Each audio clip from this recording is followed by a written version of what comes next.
नमस्कार, मैं doctor PC. आचार्य, सह आचार्य हिंदी विभाग, डॉक्टर बी.आर. अम्बेडकर राजकीय महाविद्यालय, श्री गंगानगर से आपके समक्ष एक बार फिर से उपस्थित हूँ।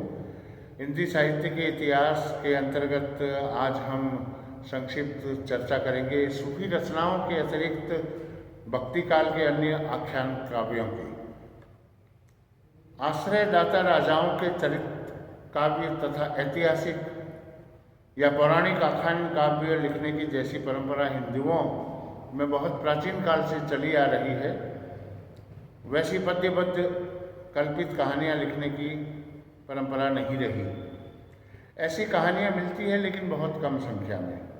इसका अर्थ ये नहीं कि प्रसंगों या वृत्तों की कल्पना की प्रवृत्ति कम थी, पर ऐसी कल्पना किसी ऐतिहासिक या पौराणिक पुरुष या घटना का कुछ कभी कभी अत्यंत अल्प सहारा लेकर खड़ी की जाती थी। कहीं कहीं तो केवल कुछ नाम ही ऐतिहासिक या पौराणिक रहते थे। वृत्त सारा कल्पित रहता था, जैसे ईश्वरदास कृत सत्यवती कथा। आत्मकथा का विकास भी नहीं हो पाया। केवल जैन कवि बनारसी दास का अर्ध कथानक मिलता है। यहाँ हम मुख्य आख्यान काव्यों का उल्लेख करना चाहते हैं। ऐतिहासिक पौराणिक आख्यानों की बात करें तो इसमें रामचरितमानस, तुलसीकृत, हरिचरित्र, लालतदास, रुक्मणी मंगल, नरहरिका और रुक्मणी मंगल नंददास का भी, सुदामा चरित्र नरोत्तम दास का। कल्पित आख्यान काव्यों की अगर हम बात करते हैं तो इनमें ढोला मारूर दुहा प्राचीन है, लक्ष्मण सेन पद्मावती कथा दामोकवि, सत्यवती कथा ईश्वरदास, माधवानल काम कंदला आलम, वहीं रस रतन पुहकर कवि। आत्मकथा की श्रेणी में हम जिक्र करना चाहें तो सिर्फ अर्ध कथानक का जिक्र ही आएगा, बनारसी दास के द्वारा लिखा हुआ। इसके अलावा रामचंद्रिका, वीर सिंह देव चरित्र, बेली कृष्ण रुक्मणीरी, जोधपुर के राठौड़ राजा पृथ्वीराज का जिक्र, पद्मिनी चरित्र, लालचंद, कनक मंजरी, काशीराम आदि का भी यहाँ उल्लेख किया जा सकता है।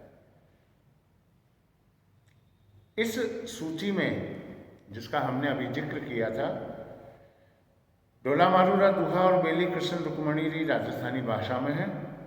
ढोला मारू की प्रेम कथा राजपूताने में बहुत प्रचलित है। दोनों बहुत पुराने हैं, यह बात उनकी भाषा से पाई जाती है। बहुत दिनों तक मुखाग्नि ही रहने के कारण बहुत से दोहे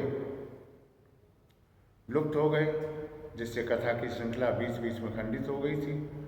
इसी से संवत 1618 के लगभग जैन कवि कुशल लाभ ने बीच बीच में चौपाइयाँ रचकर जोड़ दी। दोहों की प्राचीनता का अनुमान इस बात से भी लगाया जा सकता है कि कबीर की साखियों में ढोला मारू के बहुत से दोहे ज्यों के त्यों मिलते हैं। बेली कृष्ण रुक्मणीरी जोधपुर के राठौड़ राजवंशीय स्वदेशाभिमानी कवि पृथ्वीराज की रचना है, जिनका महाराणा प्रताप को क्षोभ से भरा पत्र लिखना इतिहास प्रसिद्ध है। रचना प्रौढ़ भी है और मार्मिक भी। इसमें श्री कृष्ण और रुक्मणी के विवाह की कथा है।